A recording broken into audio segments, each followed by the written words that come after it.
Hello everyone. इस video में हम प्रोजेक्टाइल मोशन से रिलेटेड ही कुछ टॉपिक्स को पढ़ेंगे और कुछ उससे क्वेश्चंस होंगे। तो पहला है कि velocity of projectile at any time. Last video में हमने देखा था कि प्रोजेक्टाइल मोशन क्या होता है, उसकी मैक्सिमम हाइट क्या होती है, हॉरिजॉन्टल रेंज क्या होती है, टाइम ऑफ फ्लाइट क्या होता है। तो वैसे ही है कि एक प्रोजेक्टाइल का किसी भी टाइम पे वेलोसिटी क्या होगी। तो जैसे एक प्रोजेक्टाइल को हमने प्रोजेक्ट किया, हमने ऐसे प्रोजेक्ट करा उसे, किसी टाइम पे वो यहां पहुंच गया इस पॉइंट पे।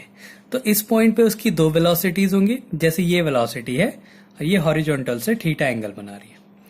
तो इस वेलोसिटी के दो कंपोनेंट होंगे, एक होगा हॉरिजॉन्टल कंपोनेंट, एक होगा vertical component. Horizontal component Vx और वर्टिकल कंपोनेंट Vy। प्रोजेक्टाइल है किसी टाइम पे, ये किसी टाइम पे उसकी पोजीशन है। अब हमने इस पॉइंट पे उसकी वेलोसिटी निकालनी है। तो अब यहां पे क्या है, दो वेक्टर्स, एक वेक्टर है Vx, जो वेलोसिटी है वो एक वेक्टर क्वांटिटी होती है, एक वेक्टर है Vx, एक वेक्टर है Vy। अब अगर हमने यहाँ पे इसका रिजल्टेंट निकालना है तो रिजल्टेंट क्या होगा, ये वेलोसिटी होगी और इसकी वैल्यू क्या होगी, under root Vx square plus Vy square. अगर दो वेक्टर्स एक दूसरे के परपेंडिकुलर हैं तो उनका रिजल्टेंट जो होता है under root Vx square plus Vy square होता है। ये हम ट्रायंगल लॉ और पैरेललोग्राम लॉ में देख चुके हैं। तो अगर हमें इसकी यहाँ पे वेलोसिटी निकालनी है, इसका मतलब हमने क्या करना है, उसकी उस वेलोसिटी का हॉरिजॉन्टल कंपोनेंट और वर्टिकल कंपोनेंट का स्क्वायर करके ऐड करके उसका स्क्वायर रूट कर देना है। ये इसकी वेलोसिटी होगी। अब हम इसकी ये हॉरिजॉन्टल कंपोनेंट और वर्टिकल कंपोनेंट्स को फाइंड कर सकते हैं। देखिए कैसे करेंगे। अगर हम हॉरिजॉन्टल मोशन के लिए लेते हैं, अगर हम हॉरिजॉन्टल मोशन को ले रहे हैं तो हॉरिजॉन्टल मोशन, अब हॉरिजॉन्टल मोशन में क्या होता है कि जो वेलोसिटी होती है वो हमेशा कांस्टेंट रहती है और वो हमेशा u cos थीटा रहेगी। तो जो इसका हॉरिजॉन्टल वेलोसिटी है, हॉरिजॉन्टल वेलोसिटी इस वेलोसिटी का x कंपोनेंट है, तो Vx इक्वल टू क्या होगा, u cos थीटा, ये फिक्स रहेगी। तो ये हो गया एक इक्वेशन। हमें Vx की वैल्यू तो पता चल गई, u cos थीटा, किसी भी पॉइंट पे इसकी वैल्यू u cos थीटा ही रहेगी, क्योंकि प्रोजेक्टाइल मोशन में जो हॉरिजॉन्टल कंपोनेंट होता है, हॉरिजॉन्टल वेलोसिटी होती है, वो हमेशा कांस्टेंट रहती है। इसीलिए इसका हॉरिजॉन्टल एक्सेलरेशन भी 0 रहता है। फिर ऐसे ही अगर हम वर्टिकल मोशन के बारे में पढ़ें, वर्टिकल मोशन, तो वर्टिकल मोशन में क्या होगा, एक फॉर्मूला लगा देते हैं v equals to u plus A T. तो वर्टिकल ले रहे हैं तो Vy equals to uy plus A Y into T. यहां से यहां जाने का टाइम t है। अब देखो फाइनल वेलोसिटी क्या है, Vy। ये Vy की वैल्यू हमने निकालनी है, यहां पे इसकी वेलोसिटी Vy है, तो इसको हमने निकालना है। Vy इक्वल्स टू uy, तो इनिशियली इसका कंपोनेंट क्या था, u साइन थीटा होता है, u sine theta plus acceleration क्या होता है, ग्रेविटी में वर्क करता है, ऊपर जा रहे हैं इसलिए माइनस इंटू टी हो गया। तो जो वर्टिकल कंपोनेंट आ गया इस पॉइंट पे वो हो गया u sine theta minus g T. अब हमें ux भी पता है, uy भी पता है, उसका हॉरिजॉन्टल कंपोनेंट भी पता है और वर्टिकल कंपोनेंट भी पता है। तो अगर हमें इस टाइम पे इसकी वेलोसिटी फाइंड करनी है तो क्या हो जाएगा, under root Vx square plus Vy square, इसको हमने सॉल्व कर देना है। तो क्या हो जाएगा, अंडर रूट Vx की वैल्यू है u cos थीटा, तो ये हो गया u square cos square theta, अब प्लस Vy की वैल्यू है u sine theta minus g t का होल स्क्वायर। इसको सॉल्व कर देते हैं तो हो गया under root u square cos square theta a plus b का whole square, a square plus b square minus 2ab, 2u/g/t sine theta, ये 2ab हो गया। तो ये हो गया इसका होल स्क्वायर का हमने सॉल्व कर दिया। अब u square cos square theta plus u square sine square theta, इसमें u स्क्वायर कॉमन आ जाएगा, cos square theta plus sine square theta 1 हो गया। तो ये हो गया अंडर रूट, इसको सॉल्व करके u स्क्वायर प्लस जी square T square minus 2u/g/t sine theta. तो ये इसका फॉर्मूला हो गया। इससे हम किसी भी टाइम पे उसकी वेलोसिटी को फाइंड कर सकते हैं। अगर हमें इनिशियल वेलोसिटी पता है, किस एंगल पे प्रोजेक्ट किया है ये पता है, तो हम ये टाइम की वैल्यू कोई भी टाइम दिया है उसमें उसकी वैल्यू को पुट करेंगे, आंसर आ जाएगा। तो ये हो गया velocity of projectile at any time.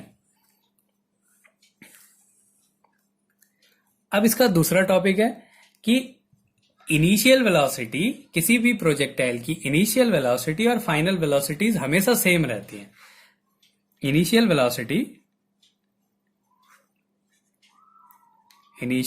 Velocity of a projectile is equal to final velocity, its final velocity. Initial velocity of a projectile is equal to its final velocity, ये हमने proof करना है। तो अब हमने क्या करना है, यहां पे इसकी वेलोसिटी माना u वेलोसिटी से प्रोजेक्ट कर रहा है और ये यहां पे आ गया नीचे v वेलोसिटी से। अब हमने देखना है ये u और v जो है सेम होना चाहिए। अभी अभी हमने निकाला कि किसी भी टाइम पे एक वेलोसिटी होती है u स्क्वायर प्लस जी square T square minus 2u g t sine theta. अगर हम यहाँ पे पूरा टाइम ले लें, यहां से यहां जाने का टाइम ले लें और उसकी वैल्यू पुट कर दें तो ये क्या आ जाएगी, इसकी फाइनल वेलोसिटी। इस पॉइंट पे इसकी वेलोसिटी क्या है ये हम फाइंड करेंगे। अब एक प्रोजेक्टाइल को यहां से यहां जाने में जो टाइम लगता है वो क्या होता है, टाइम ऑफ फ्लाइट, जिसकी वैल्यू होती है 2u sine theta upon g। हमें पता है कि जो t होता है वो होता है 2u sine theta upon g। एक प्रोजेक्टाइल को प्रोजेक्ट होने पे दोबारा से जहां से प्रोजेक्ट कर रहे हैं उसी सरफेस पे आने पे जो टाइम लगता है वो होता है 2u sine theta upon g। और हमें पता है वेलोसिटी का फॉर्मूला ये होता है, अगर हम टाइम की value 2u sine theta upon g निकाल रख दें तो वो पता चलेगा कि इसकी यहाँ पे वेलोसिटी क्या है। तो यही पुट कर देते हैं, v इक्वल्स टू हो गया under root u square plus जी स्क्वायर, टी स्क्वायर की वैल्यू हो गई 4u square sine square theta upon g square minus 2u g, t की वैल्यू पुट कर देते हैं 2u sine theta upon g into sine theta. हमने सारी values को पुट कर दिया, इससे कैंसिल हो गया, इससे कैंसिल हो गया, इसको सॉल्व कर देते हैं। Equals to under root U square plus ये हो गया 4u square sine square theta minus 2u ये है 2u ये है तो 4u स्क्वायर और sine theta sine square theta हो गया। ये plus 4u square sine square theta, ये minus 4u square sine square theta, तो ये 0 हो गया। तो जो वैल्यू आ गई अंडर रूट यू स्क्वायर मतलब u आ गया। तो फाइनल वेलोसिटी किसके इक्वल आ गई, इनिशियल वेलोसिटी के इक्वल आ गई। तो हमने देखा कि किसी भी प्रोजेक्टाइल का किसी भी टाइम पे जो वेलोसिटी होती है वो होती है you square plus ji square T square minus 2u g t sine theta. फिर अगर हम यहाँ पे t की वैल्यू टाइम ऑफ फ्लाइट रख दें 2u sine theta upon g रख दें तो हमें ये मिलेगा कि उसकी फाइनल वेलोसिटी और इनिशियल वेलोसिटीज सेम होती हैं। तो ये तो थे दो इसके टॉपिक। अब इससे रिलेटेड कुछ क्वेश्चंस को सॉल्व करते हैं। तो पहला क्वेश्चन है the horizontal ranges are equal when projectile is thrown at complementary angle. अगर हम किसी प्रोजेक्टाइल को कॉम्प्लीमेंट्री एंगल्स पे प्रोजेक्ट करते हैं तो उनकी हॉरिजॉन्टल रेंज सेम रहती है। तो ये क्वेश्चन है the horizontal ranges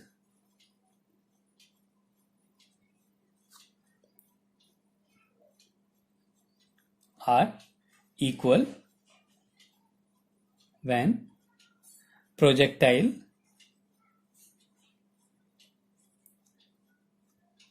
is projected at complementary angles, is thrown at complementary angles. Complementary angles. अगर हम किसी प्रोजेक्टाइल को कॉम्प्लीमेंट्री एंगल्स पे प्रोजेक्ट करते हैं तो उनकी हॉरिजॉन्टल रेंजेस सेम होती हैं। अब कॉम्प्लीमेंट्री एंगल का मतलब क्या है, अगर एक एंगल थीटा है तो दूसरा एंगल क्या होगा 90 माइनस थीटा।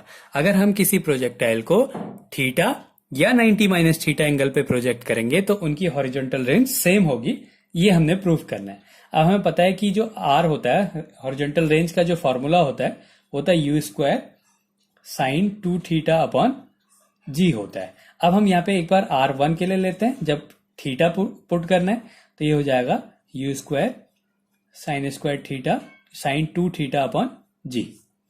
तो ये आ गया R1 की वैल्यू। ऐसे ही अगर हम R2 निकालें तो हमने क्या करना है, थीटा की जगह 90 माइनस थीटा रख देना है, you square sine 2 90 minus theta upon ji.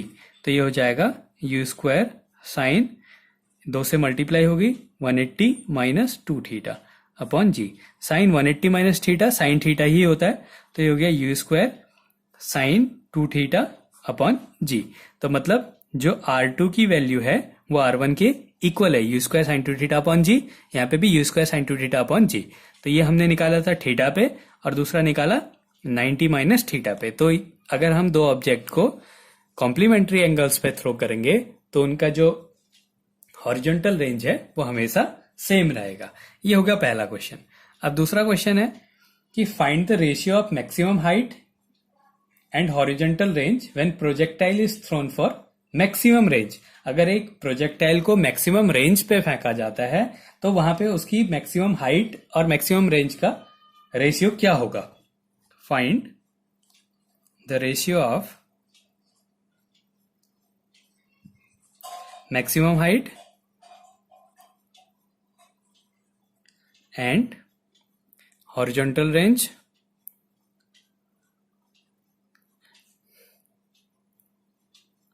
maximum height and horizontal range when projectile is thrown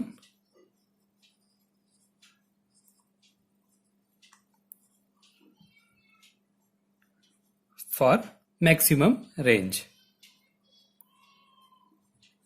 अगर एक प्रोजेक्टाइल को मैक्सिमम रेंज पे फेंका जाता है तो उसकी मैक्सिमम हाइट और मैक्सिमम रेंज का रेशियो क्या होगा, ये हमने बताना है। अगर हम किसी प्रोजेक्टाइल को मैक्सिमम रेंज के लिए फेंक रहे हैं तो इसका मतलब हमने कितने एंगल पे फेंकना होता है, उसे 45 डिग्री पे फेंकना होता है। ये हमने जब प्रोजेक्टाइल मोशन की रेंज के बारे में पढ़ा था तब भी देखा था कि अगर हम एक ऑब्जेक्ट को 45 डिग्री पे प्रोजेक्ट करेंगे तो उसका जो रेंज होगा वो मैक्सिमम होगा। तो ये आ गया इसका एंगल। अब इस क्वेश्चन के अकॉर्डिंग जो थीटा है वो 45 डिग्री होगा। अब इसी 45 डिग्री में हम इसकी हाइट और रेंज का रेशियो निकाल देंगे। तो पहले h निकालेंगे। h इक्वल टू होता है you square sine square theta upon 2g। You square sine square theta upon 2g होता है। तो यहाँ पे थीटा की 45 वैल्यू पुट कर देते हैं, you square sine square 45 upon 2g। तो हो जाएगा यू स्क्वायर साइन 45 की वैल्यू 1/√2 होता है, उसका स्क्वायर करेंगे तो 2 हो जाएगा। तो 2 पहले से ही है तो ये हो जाएगा 1/4g। तो ये हो गई h की वैल्यू। अब इसके बाद r की वैल्यू, इस 45 के लिए r की वैल्यू होती है यू स्क्वायर अपॉन g होती है। अब इनका रेशियो निकाल देना है हमने, h upon r equals to you square upon 4g upon u square upon g. तो इसको सॉल्व करेंगे तो क्या आ जाएगा 1/4। तो मतलब हाइट और रेंज का जो रेशियो होगा वो होगा 1/4 होगा। तो ये इसका दूसरा क्वेश्चन है। इसी तरीके से एक और क्वेश्चन सॉल्व करते हैं। इसमें कहता है 2 projectile are thrown with the same speed of projection. 2 projectile are throne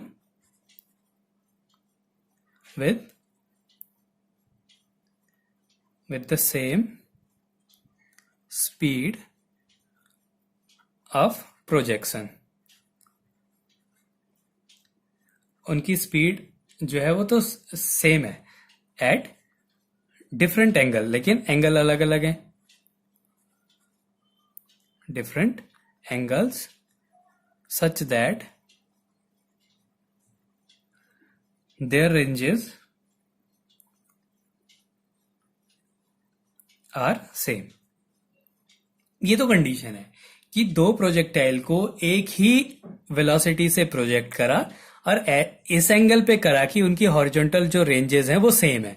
मतलब एक को थीटा एंगल पे प्रोजेक्ट करा और एक को 90 माइनस थीटा एंगल पे सेम वेलोसिटी से प्रोजेक्ट करा। ये तो है इतने का मीनिंग। अब कहता है what is the ratio of their maximum height। Maximum height, तो उनकी हाइट का रेशियो क्या होगा ये हमने फाइंड करना है।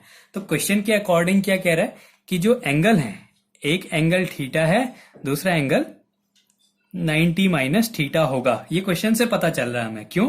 क्योंकि उनकी रेंजेस सेम है। तो रेंजेस सेम कब होंगी? जब उनको कॉम्प्लीमेंट्री एंगल्स पे थ्रो किया जाता है। ये अभी हमने पढ़ा है। तो इस क्वेश्चन में क्या हो गया कि जो एंगल्स हैं वो तो सेम है और इनकी जो वेलोसिटी है, इनिशियल वेलोसिटी, वो भी सेम है। दोनों की इनिशियल वेलोसिटी u है। तो जो हाइट का फॉर्मूला होता है you square sine square theta upon G, 2g। तो यहां से हम पहले h1 निकालते हैं, पहली हाइट पहले एंगल के लिए। तो वेलोसिटी इनिशियल सेम रहेगी, you square sine square theta upon 2g हो गया। अब ऐसे ही h2 निकाल देते हैं, h2 equals to you square sine square, अब ये है 90 माइनस थीटा अपॉन 2g। अब sine 90 minus theta cos theta होता है, तो sine square 90 minus theta cos square theta हो जाएगा। तो इसको सॉल्व करेंगे तो ये आ जाएगा u square cos square theta upon 2g। ये आ गई h2 की वैल्यू। अब क्वेश्चन में हमें क्या निकालना है? h1 अपॉन h2 ये फाइंड करना है। तो ये हो गया u square sine square theta upon 2g upon u square cos square theta upon 2g। इसको सॉल्व करेंगे तो ये कैंसिल हो जाएंगे, ये कैंसिल हो जाएगा। Sign square theta upon cos square theta हो गया टेन स्क्वायर थीटा। तो मतलब उनकी जो हाइट है उनका जो रेशियो होगा वो होगा टेन स्क्वायर थीटा रेशियो 1। तो इस तरीके से हम प्रोजेक्टाइल मोशन के क्वेश्चंस को सॉल्व करते हैं।